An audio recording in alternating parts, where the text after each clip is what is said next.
This is TRTSF, and my name is Bruce Wayne. I am here with another Monster Hunter video, and this time it's a showcase, so I'll actually be sticking around for a little bit longer. Today, I would like to showcase my Gunlance build. I'm pretty proud of it, but like a lot of things in life, I've gotten some help with this build. Initially, I was looking for something that was more towards bullet barrage and raw damage, but I ended up finding something by a YouTuber named Darkblade. I tried to copy and paste what he had, and it didn't really work out.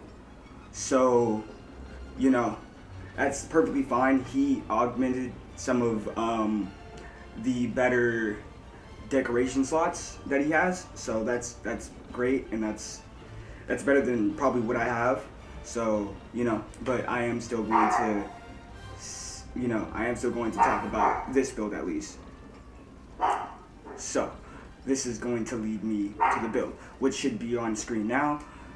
My skills are Agitator 5, Attack Boost 4, Weakness Exploit 3, Artillery 3, Evade Extender 3, Speed Sharpener 3, Wirebug Whisper 3, Defiance 3, Burst 3, Wind Mantle 3, Protective Polish 3, Load Shells 2, Sneak Attack 1, Adrenaline Rush 1, Embolden 1, and Spirit Bird's Call. I'll be going over those in a second, but before I forget, I will have my switch skills on screen now. I've been doing a little bit of playing around with it and found out that reverse dash is good, but it just depends on like what you want to use it for. And like reverse dash in my case, I'm not used to using it, so I'm using guard edge instead, and that should be on screen. So this build is quite different from the build that I did find initially, because you gotta fake it until you decide to curious craft and fucking make it, but I'm not doing that. But why is that a part of the script?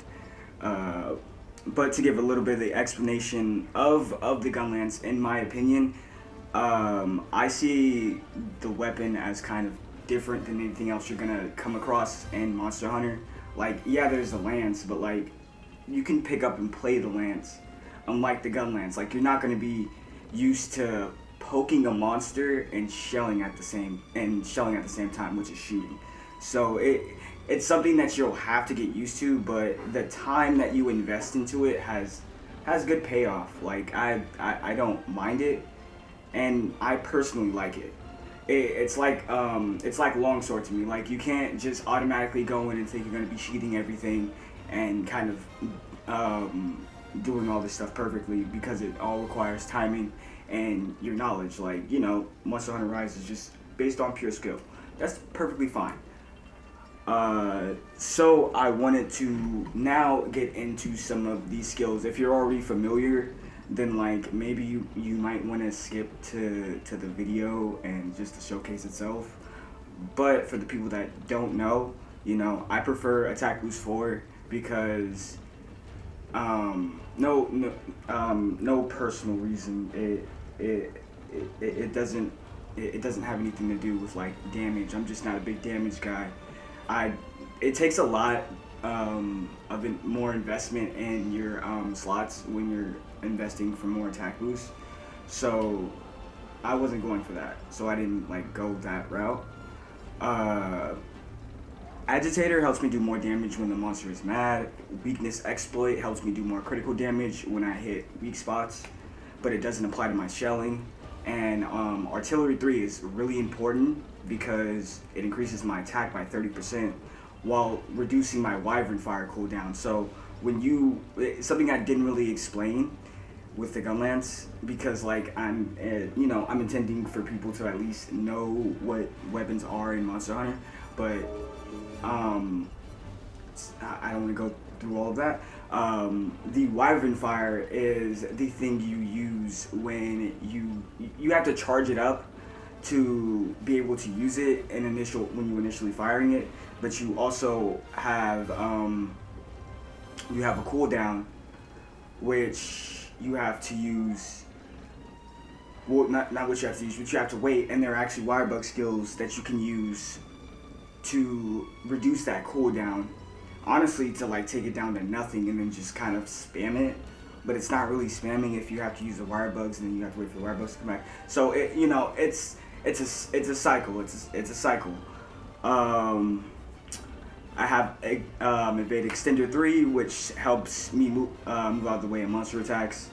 And Wirebug Whisper 3 is also important because if you're using either a lot of Bullet Barrage or if you're consistently using attacks that, require, or maybe counters too, that require you to have Wirebug, it is good to have your Wirebug constantly being refilled so that you can rely on these attacks so that you're not always trying to move out of the way, because some attacks like the one skill that I do have, Guard Edge, it sharpens your weapon back, and it's pretty cool. It reminds me of GU, one of the styles from there, which was really fun to use. It actually wasn't one of the styles. It was one of the special attacks, but I think one of the styles did it too. I don't know. It's been a little bit of a while. But back on topic, Defiance has various effects, but since I have it at level 3, it helps me negate roars and giving me a plus 10 defense boost, which leads me into Embolden, which is another skill with various effects, but only has 3 levels, unlike Defiance, which has 5. And I only have Embolden at level 1, which gives me a plus 10 defense boost also. With prolonged invincibility while I'm being targeted. So like if I need to move out of the way, I most likely won't get hit if like I'm slightly still in the monster's like range. So it helps. It helps with the Evade Extender. And it also lowers the impact when I am guarding, which is super useful. Lastly is sneak attack. So say if you are using Blast Dash, which is a move you can use to initiate combat with a monster, right? So if you fly in with Blast Dash and you hit them with all of your shelling, so you're able to use all of that during the first hit. Well, not the first hit, during the second hit, which is a slam. You and the monster doesn't know you're there just yet. You are able to, kind of maximize on damage. That's why I don't go attack boost, because I'm kind of looking for the shelling damage to be good too. So I didn't really. This one's off script.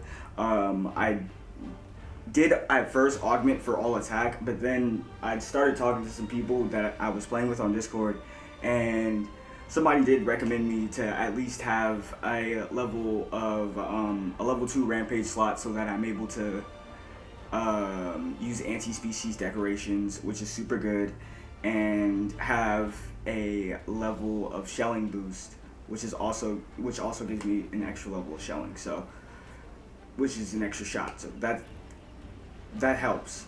It's really good. I thank that person that did recommend me that, and I did start playing like that, and yeah, results. Like any other person that makes a fucking Monster Hunter build, none of this is perfect. Like if you want to like use this as like a starting point in any way, because you'll be able to see all like the armor and stuff. Do with it what you will, and try to have fun in your own way. Don't nothing's for imitation, and nothing's gonna be perfect in this game. You're always gonna find a way to do something yourself. So that's probably the greatest thing about Monster Hunter. And I am going to let the showcase play now, and hopefully this is actually good. Hopefully this turns out good. And this is your host, Bruce Wayne, and I'm signing out.